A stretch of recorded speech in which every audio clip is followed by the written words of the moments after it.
Yes welcome students, आपका स्वागत है बायोलॉजी क्लासेस के अंदर। और आज आपको जो है माइक्रोबायोलॉजी की एप्लीकेशंस के बारे में कुछ बताने वाला हूँ। कल माइक्रोबायोलॉजी का एक इंट्रोडक्शन दिया था आप लोग को।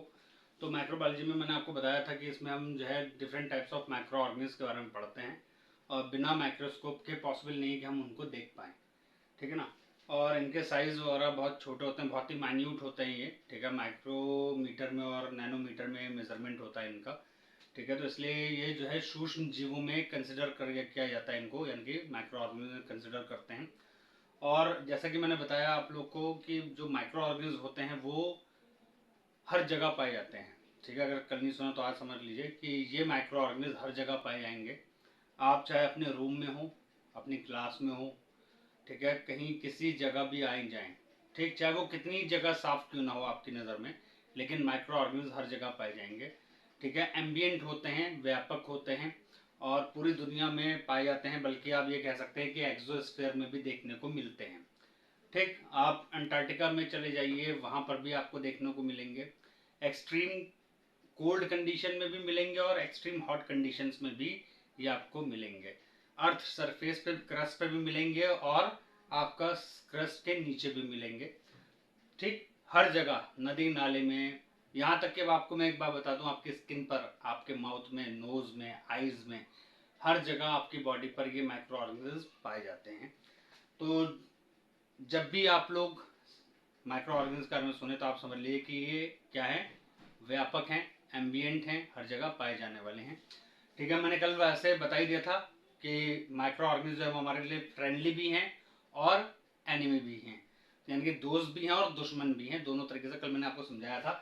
अच्छा, अब टाइम वेस्ट ना करते हुए देख लो पहले फिलहाल एप्लीकेशन ऑफ माइक्रो ऑर्गेनिज्म। यहाँ पर अगर देखो तो ये सारी की सारी चीजें जो है वो फ्रेंडली नेचर को शो करती है, किसके, माइक्रो ऑर्गेनिज्म पर, ठीक है। स्टार्ट करते हैं। सबसे पहले अगर हम बात करें तो माइक्रोबायोलॉजी तो मैंने बता ही दिया। अब माइक्रोबायोलॉजी के एप्लीकेशंस क्या हैं पहले ये देख लो। पहला है मेडिसिन। तो माइक्रोबायोलॉजी जो है वो क्या करती है, एक बहुत ही इंपॉर्टेंट रोल प्ले करती है किसमें, डायग्नोसिस ऑफ द डिजीज में, ट्रीटमेंट ऑफ द डिजीज में और प्रिवेंशन ऑफ द डिजीज में, ठीक है ना बेटा। तो यहां पर एक तरीके से जो सूक्ष्म जीव विज्ञान है, यानी जिसको आप माइक्रोबायोलॉजी बोलते हो, ये आपके लाइफ में बहुत ही इंपॉर्टेंट रोल प्ले करती है। खास तौर से अगर कोई व्यक्ति विशेष जो है कोई बीमार पड़ा हुआ है तो उसका जो है वो ब्लड सैंपल लिया जाएगा, माइक्रोबायोलॉजिकल एनालिसिस होगी उसकी, माइक्रोबायोलॉजिकल टेस्टिंग होगी उसकी, ठीक है, ब्लड सैंपल के जरिए। और ब्लड में ये देखा जाएगा कि कौन सा सूक्ष्म जीव मौजूद है, ठीक है ना, कौन सा माइक्रो ऑर्गेनिज्म मौजूद है। फिर उसके अकॉर्डिंग उसका ट्रीटमेंट करा जाएगा, ठीक है ना। कौन सी दवाई देनी है, जिथ्रोमाइसिन देनी है, ठीक है, सल्फोनामाइड देनी है या क्लिंडामाइसिन देनी है, वैंकोमाइसिन देनी है, मतलब there are large range of antibiotic, ठीक है, जो कि ब्रॉड स्पेक्ट्रम एंटीबायोटिक्स में भी आपको देखने को मिलेंगे। ये टॉपिक बहुत जल्दी लेकर के आने वाला हूँ, ठीक है, एंटीबायोटिक प्रोडक्शन के बारे में, ठीक, जल्दी लेकर के आऊंगा, ठीक है। अच्छा, फिर इसके बाद आप देखो कि अब हमें रोकथाम क्या करनी है, मतलब हमें क्या प्रिवेंटिव मेजर्स लेने हैं जिससे हम उस माइक्रो ऑर्गेनिज्म से बच सकें, ठीक है, और हम बीमार होने से अपने आप को बचा सकें, ठीक। तो ये सारी इंपॉर्टेंट जो इंफॉर्मेशन है वो आपको माइक्रोबायोलॉजी से मिल रही है। और ये माइक्रोबायोलॉजी मेडिसिन की फील्ड में सबसे ज्यादा इंपॉर्टेंट रोल प्ले करती है for the betterment of mankind, ठीक, okay. Now the next one is food and beverage industry. तो फूड एंड बेवरेज इंडस्ट्री यानी कि F&B के नाम से भी आप लोग जानते हो, ठीक है। तो फूड एंड बेवरेज इंडस्ट्री में क्या आ गया भाई, खान पान का जो आइटम होता है, खाने पीने का, जिसमें आप कोई भी खाने का आइटम ले लो या पीने के सॉफ्ट ड्रिंक्स हैं, ठीक है, कोल्ड ड्रिंक्स हैं आपकी, ठीक, या कोई जूस वगैरह की बात कर लो आप लोग, ठीक है। मार्केट में बहुत सी चीजें हैं आजकल फूड एंड बेवरेज में। तो microbiology is used to ensure food safety, quality and preservation. तो माइक्रोबायोलॉजी की हेल्प से ही आप क्या कर सकते हो, आप फूड की सेफ्टी तय कर सकते हो कि आपको किस तरह का फूड सेलेक्ट करना है जो जल्दी खराब ना हो, जो एक तरह से माइक्रो ऑर्गेनिज्म से रेसिस्टेंट हो, जल्दी, मतलब उनके रीच में आने के बाद भी खराब ना हो, स्पॉइल ना हो, ठीक है ना बेटा। क्वालिटी कैसी होनी चाहिए ये भी माइक्रोबायोलॉजी आपको बताती है कि फूड की क्वालिटी को हमें एक क्राइटेरिया, जो फिक्स क्राइटेरिया होता है इंडस्ट्री का, उसके अकॉर्डिंग उस फूड आइटम्स को टेस्ट किए जाते हैं, ताकि उसके अंदर क्वालिटी को मेंटेन किया जा सके। और साथ ही साथ जब वो सारे प्रोसेस होते हैं तो कैनिंग वगैरह करते हैं, कैन फूड आते हैं, उसके अंदर प्रिजर्वेटिव डाल करके उनका प्रिजर्वेशन भी किया जाता है, संरक्षण भी किया जा सकता है, ताकि ये फूड आइटम्स लंबे समय तक संरक्षित रहें, जल्दी स्पॉइल ना हो, माइक्रो ऑर्गेनिज्म से वो खराब ना हो। ठीक, अब आ जाओ नेक्स्ट एनवायरमेंटल साइंस की। ये ईवीएस बहुत चल रहा है आजकल, छोटी क्लास से ही ईवीएस चालू हो चुकी है। अगर आप देखें, ये अवेयरनेस है एक तरीके से, आप अगर देखो तो अवेयरनेस होती है, बच्चों के अंदर जागरूकता लाई जाती है ताकि वो एनवायरमेंटल साइंस के जरिए समझ सकें कि वो अपने आप को कितना सेफ कर सकते हैं। ठीक है, कौन सी बीमारी आजारी आ रही है, कौन सी मतलब संक्रमण हो रहा है, या कौन सी चीज उनको नुकसान पहुंचा सकती है, या एनवायरमेंट के साथ माइक्रो ऑर्गेनिज्म का रोल क्या रहता है। तो ये सब अगर देखा जाए तो एक तरह से एनवायरमेंटल साइंस के अंदर देखने को मिलेगा। अभी मैं समझा देता हूँ, उसको समझ लो। तो microbiology helps us to understand the role of micro organism in ecosystem. तो यहाँ पर एक चीज ये समझना तुम लोग को बच्चों, कि माइक्रोबायोलॉजी जो है वो मेनली हमें क्या समझा रही है, हमें समझा रही है रोल ऑफ माइक्रो ऑर्गेनिज्म। ये एमओएस जो है ये माइक्रो ऑर्गेनिज्म है, बहुत लंबा लिखना पड़ता है तो मैंने शॉर्ट में कर दिया जैसे कल बताया था।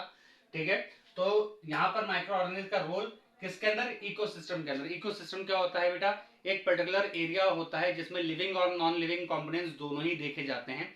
ठीक है, यह आपका एक लॉग से भी शुरू कर सकते हो, छोटे से एक्वेरियम से भी देख सकते हो। अब पूरी दुनिया तो पड़ी है, ये भी एक इकोसिस्टम ही है। ठीक है, तो interaction between living and non living organism, ठीक है ना, और उनके साथ माइक्रो ऑर्गेनिज्म का रोल क्या है उन लोग के साथ, और उनके ऊपर असर क्या डाल रहा है। ठीक है, तो ये सारी चीजें जो है वो एनवायरमेंटल साइंस के अंदर आपको देखने को मिलेगी, समझने को मिलेगी। और ये समझा कौन रहा है, माइक्रोबायोलॉजी आपको समझा रही है। ठीक है, तो अब फिर से मैं एक बार समझा दूं, यहाँ पर हम माइक्रोबायोलॉजी के अंतर्गत क्या समझ रहे हैं, माइक्रो ऑर्गेनिज्म का रोल समझ रहे हैं, किसके लिए, पारिस्थिति यानी कि इकोसिस्टम के लिए। ठीक है, और उसका असर देख हमें समझ में आ रहा है, किसका, माइक्रो ऑर्गेनिज्म का इम्पैक्ट क्या होगा किसके ऊपर, एनवायरमेंट के ऊपर, यानी कि हमारे पर्यावरण पर उसका क्या मतलब पॉजिटिव या नेगेटिव, दो ही इम्पैक्ट हो सकते हैं, दो ही असर देखने को मिल सकते हैं। तो ये दोनों असर हमें माइक्रो ऑर्गेनिज्म के बारे में कौन बता रहा है, माइक्रोबायोलॉजी बता रही है, किसमें, एनवायरमेंटल साइंस के अंतर्गत। ठीक है ना बेटा, अब आ जाओ सबसे इंपॉर्टेंट है यहाँ पर, ये भी बहुत इंपॉर्टेंट है, बायोटेक्नोलॉजी। ठीक है, एडवांस है एक तरीके से, आप ये भी कह सकते हो कहीं ना कहीं माइक्रोबायोलॉजी को एडवांस कर दिया गया इस मॉडर्न एज के अंदर, मॉडर्न एरा के अंदर। ठीक है, टेक्निक्स का इस्तेमाल कर दिया गया माइक्रोबायोलॉजी के साथ। समझ लेते हैं, microbiology is used to develop new products such as biofuels, bio products and pharmaceuticals. ठीक है ना बेटा, तो यहाँ पर बायोटेक्नोलॉजी, अब जैसे कि तुम खुद ही देख रहे हो, बायो का मतलब तो लाइफ होता है या लिविंग होता है, टेक्नोलॉजी का मतलब हो गया तकनीक। तो एक तरह से आप तकनीक को डेवलप कर चुके हो with the help of micro organism. और यहाँ पर जो न्यू प्रोडक्ट्स आ रहे हैं वो माइक्रोबायोलॉजी हमें बता रही है कि वो न्यू प्रोडक्ट्स है with the help of micro organism भी आ रहे हैं, जैसे कि बायोफ्यूल्स। अब बायोफ्यूल्स में क्या है, जैसे बायोडीजल, बायोगैस, तुम लोगों ने बहुत सुना होगा, बायोगैस सब जगह चल रही है आजकल। ठीक है, तो ये जितने भी आपके जैसे बायो प्रोडक्ट्स में मैं आपको बायोडीजल के बारे में बता ही चुका हूँ। ठीक है, और आप अगर देख लो तो इथेनॉल, ये भी एक बायो प्रोडक्ट हो गया आपका। फार्मास्यूटिकल में दवाइयाँ, सारी दवाइयाँ, आप जैसे एंटीबायोटिक्स की बात कर लो। ठीक है, तो उसमें माइक्रोबायोलॉजी का ही पूरा रोल है। जितनी भी एक से एक बेहतरीन दवाइयाँ जो आ रही हैं, एंटीबायोटिक्स, जो कि आपको देखने को मिलती हैं हॉस्पिटल्स में, मार्केट्स में, एक्चुअली वो क्या करती हैं, एंटीबायोटिक्स वो किल करती हैं किसको, इन्फेक्शियस माइक्रो ऑर्गेनिज्म को, यानी कि जो डिजीज कॉज करने वाले माइक्रो ऑर्गेनिज्म हैं, जिनको पैथोजेंस कहा जाता है।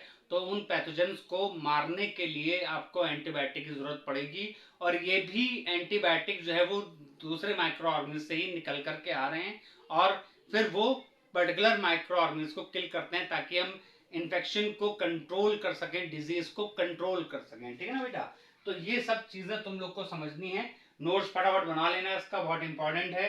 ठीक है, अब आ जाओ next fifth one, research and development. ठीक है ना, तो रिसर्च तो आप जानते हो, रिसर्च भी चलती रहती है, अनुसंधान वगैरह होते रहते हैं। फिर डेवलपमेंट यानी कि बढ़ोतरी भी होती है। आप रिसर्च एंड डेवलपमेंट डिपार्टमेंट हर एक बड़े इंस्टीट्यूशन में देखोगे, हॉस्पिटल्स में देखोगे, रिसर्च सेंटर्स में देख लो। ठीक है, फार्मास्यूटिकल्स में R&D होती है। तो अब इसको देख लो क्या है। Microbiology is used to advance our understanding of micro organism and their interactions with the environment and other organism. बेटा थोड़ी सी जगह कम पड़ गई तो मैंने यहाँ पर इसको थोड़ा सा कम जगह में लिख दिया, ऑर्गेनिज्म लिखा हुआ है वो, अदर ऑर्गेनिज्म। अब हिंदी में समझा देता हूँ कि माइक्रोबायोलॉजी जो है वो मेन जो है वो क्या है, वो हमारे अंडरस्टैंडिंग को और ऊपर लेवल तक ले आने के लिए किसके साथ, माइक्रो ऑर्गेनिज्म के साथ, ताकि हम माइक्रो ऑर्गेनिज्म का इंटरेक्शन देख सकें एनवायरमेंट में और दूसरे ऑर्गेनिज्म के ऊपर। मैं समझाता हूँ, देखो